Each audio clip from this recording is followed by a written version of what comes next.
We all have fond memories of our first campaign. The laughing, the silly voices, the late night snack runs. And if you're like me, your DM probably forced you to start at level 1, even if you told him multiple times you really didn't want to play and you thought this was a stupid nerd hobby. Anyways, after being forced to play your level 1 character, you probably thought, man, this is awesome. I love almost getting killed by a pack of wolves in my first ever fight. I know I sure did, but looking back on these memories, it got me thinking, is level 1 really the best starting point for a campaign?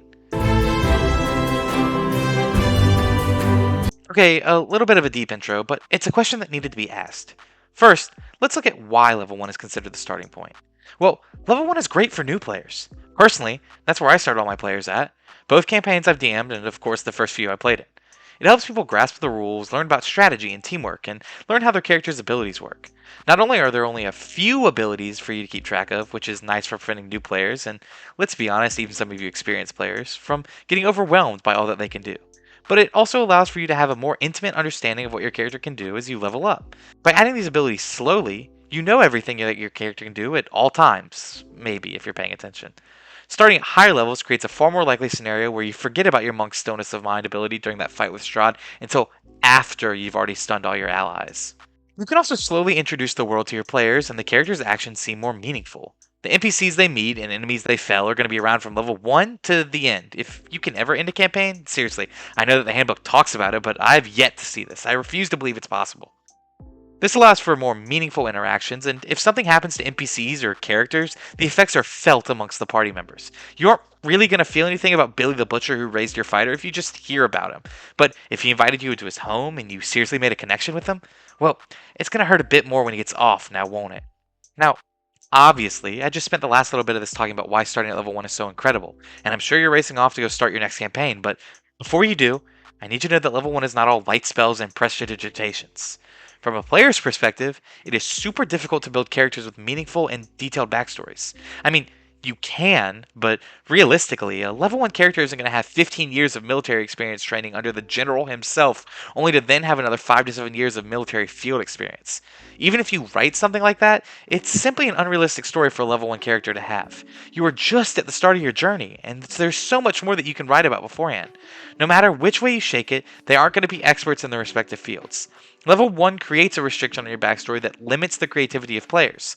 This lack of uniqueness can feel draining and almost makes you instinctively stereotype your characters. And I can guarantee you that having those level 1 horny bards or overly lawful good paladins gets stale after the first 2 or 3 times. Who am I kidding? It gets old after like the first 15 minutes. Of course, the players don't get all the fun. Starting level 1 is a pain for DMs too. It is extremely hard to balance entertaining or unique combat for a party of level 1s, especially when no one wants to play a tank. I mean, take it from me. I had a DM toss some monster out of the yawning portal who just one-shot my character on the first turn of combat of a campaign I was in. Maybe the first 15 minutes of playtime total? I mean, I only got to play 15 minutes. And not just drop me, not just unconscious, but straight up kill. And before you blame me for being some squishy caster, I was literally a barbarian. It was absolutely ludicrous. Now, I get it. It's level 1, so it's easy to build a new character, but I don't care. I like that one. That was my character, the concept that I came up with. I was straight up not having a good time. Speaking of middling modules, it's not easy or fun to try and balance a pre-written campaign. It is such a pain to do, and while that's a whole different problem, the one I'm going to focus on today is the fact that a lot of modules say they're ready to start at level 1. This may be true, but an abnormal party size typically isn't taken into account, and neither is skill level, and this can just throw the whole module out of whack. It runs into the same problem as before. The modules are either too simple or too difficult, both of which can lead to player dissociation and a detached feeling from the campaign. And that's the last thing a DM needs. Well, either that or another rogue with dead parents joining the party, but the starting level won't really change that particular problem, now will it? Now there are solutions to these problems. They're more like patches. A personal favorite of mine is to use a pre-written one-shot or a multi-shot, like the Death House, a quick-paced precursor to the Curse of Strahd, something to rocket your players from level 1 to the level you really want to start them at. Play these out from level 1 to whatever level you choose, and play them quickly. This allows your players to get a feel for their characters and the game itself, while still allowing for some power-ups for the characters and some game balance help for the DM. As long as your ranger doesn't kill the dog that the DM had intended as a possible animal companion for him to get by completing these sessions and reaching level 3, that is. Now, level 1 does have its pros and cons, but if starting at a lower power level with balancing issues isn't for you, what other options do you have? How about starting at a higher power level to give your characters more flexibility? No, I'm not talking about level 17. That's a really weird thing for you to assume. Apologize in the comments right now. Do it. I'm obviously talking about level 3. But why level 3, you ask? Well, like I said, there's a lot more room for customization. It gives you a lot more space to work creatively when working on your backstory, as level 3 characters have more experience in the world, so maybe they do have a few years of experience as a pirate robbing ships off the coast, or perhaps they've escaped a prison that gave them their magic powers. Either way, the amount of detail allows for miles and miles of customization from what level 1 gave you. Speaking of customization, choosing level 3 allows you to pick a subclass in every class, not just clerics, sorcerers, and warlocks. So you can finally have a wild magic barbarian or a mastermind rogue, and your backstory can reflect why you've chosen that subclass. This is infinitely more impactful with classes like paladins and their oaths. I mean, really, how the hell do you make a paladin take an oath while you're already in the story? But the buck doesn't stop there, it gets much better. If you're not a fan of subclasses just yet, you can do a fun thing called multi-class, unless your DM's acronym stand for dumb meanie and he just declines this option. But that's not the case, right DMs? Right? You can play a barbarian rogue grizzled ex-prince, or a warlock artificer cheery young adventurer, or even something sinister and evil like a sorcerer warlock, coffee lock, but that's really if you hate your DM, which I hope you don't. Now, that increased power level and higher selection of customization is great and all, but it does come at a cost. No, put your money away, that's not what I meant. Hell, we aren't even monetized yet, you can't donate.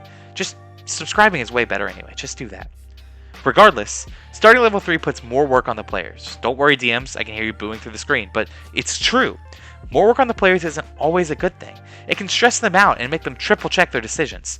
The flavor can be overbearing, and it's hard for certain players to decide if their story fits best as an Eldritch Knight fighter, an Arcane Trickster rogue, or a Blade Singing wizard. So they have to do their own research, and then you add on multi-class options, and that just piles on the plate until it overflows, and whoops, there goes the meatball right through the door. And take it from me, the vice president of the Level 3 Club. I lost the presidential election. Level 3 can get confusing. Skipping the initial learning curve provided by level 1 means that new players might be confused and take longer to understand their abilities and classes. Veteran players might also slow down the game, as increased customizability of higher levels allows for experimenting with new builds, especially with multi-class options and new spells. So now you've got a DM trying to herd cats, confused new players who have no clue how the game works, and confused old players who thought playing a druid, bard, barbarian multi-class would make sense. It's a recipe for confusion and a less than perfect gaming experience. With a low power level at level 1, and a whole lot of confusion at level 3, you might be thinking, wait, who are you guys? How did I get on this channel? I just wanted to watch my funny little YouTube shorts. Why am I watching this video? And to that I'd say, why not start at level 5? Level 5 is the strongest option, obviously. I mean, it'd be weird if level 5 was actually a lower power level than level 3 and level 1, right? Well, it is, so deal with it. This allows for some complicated builds or concepts which can make some unoptimized combos into powerhouses. Multiclassing, high health pools, and so many spells means that by level 5, you can pretty much make unstoppable juggernauts in the world where you can feel incredible. And you can have these builds at the beginning of the game. Taking this idea further, you also get access to feats at level 4. Well, you do if your DM isn't suffering that dumb meanie curse I mentioned earlier. I hope he isn't. Now, feats aren't for every character, and that's okay. But those who do choose to take them get even more customization. Your Barbarian who has an aversion to magic users can take Mage Slayer, or your Alchemist Artificer can take Chef because they're actually not a potion maker, they're a 13-star Michelin cook named Morden Gamzee. And keeping with this train of thought, players not only have more mechanical options, but way more freedom to create their stories than any other level. We all know that one player at the table who's bringing that 25-page backstory to those DMs and expect to make them work. Well, guess what? This may just be the starting level for them. You want to give that to me at level 1? Good luck finding another table. Level 5, on the other hand, I appreciate the hard work you put in. I'll read the whole damn thing. Even if it's detailed life of your Trickery Domain Cleric, who's a 70-year-old ex-con man turned semi-religious person who's actually still a scam artist but uses religion as a front now. Now, let's talk about balance. To all of you who are going to whine and complain about what I say next, just put it in the comments. I can't hear you through your screen. That would be a silly thing to think, and YouTube said I'm not allowed to do that anymore. Anyway, combat is way more entertaining at higher levels. Lower level combat is honestly kind of a snooze fest, and level 5 is a big part of this. Third level spells? Let me just add Fireball and Haste to my arsenal real quick. Hell, the biggest improvement happens with melee combatants. Combat feels so much better than it did at lower levels, and it's all thanks to one key ability: extra attack. Now your fighter can hit more than once. Maybe, as long as the dice gods are in their favor, and they will be if you subscribe. Their turns go from boring and unexcited move, bonk, in turn, to much more thrilling slap, punch, move, in turn. I know, it's exhilarating stuff. And to be honest, that's about all the good I have to say, so let's get into the not so good. Level 5 is almost too strong for most starting points. The power level's higher, but is that necessarily worth it?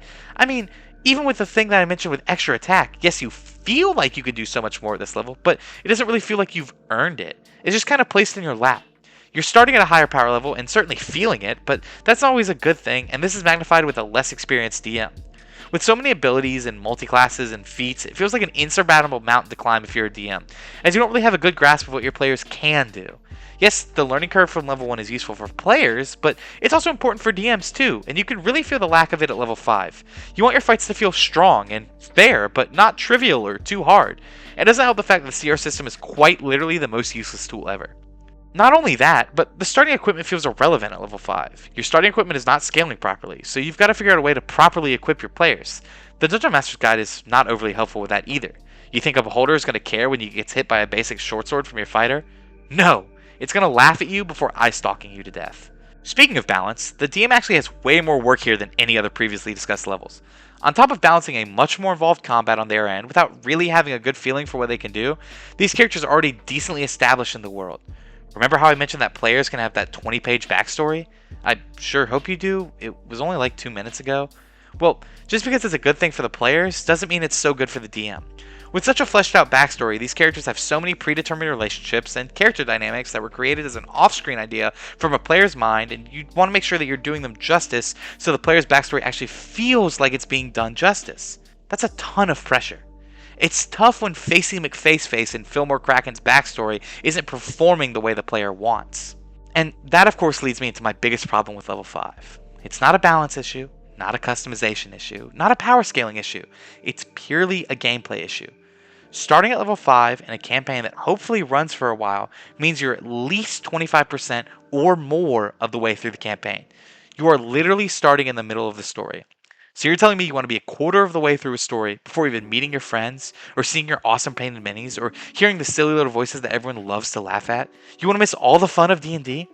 That's like your mom walking into the living room while you're halfway through Star Wars. Then she begins asking, "Who's that?" when Darth Vader walks on screen. And you gotta pause the movie and explain the whole lore behind Star Wars. And while you're doing that, you look over and she stopped paying attention ages ago. And meanwhile, your dad is snoring on the couch in the other room where he's been sleeping at night. And he claims it's just because they need a little break. But it's been a few months at this point. And sorry, I'll just get back to the video. But you get the idea, right?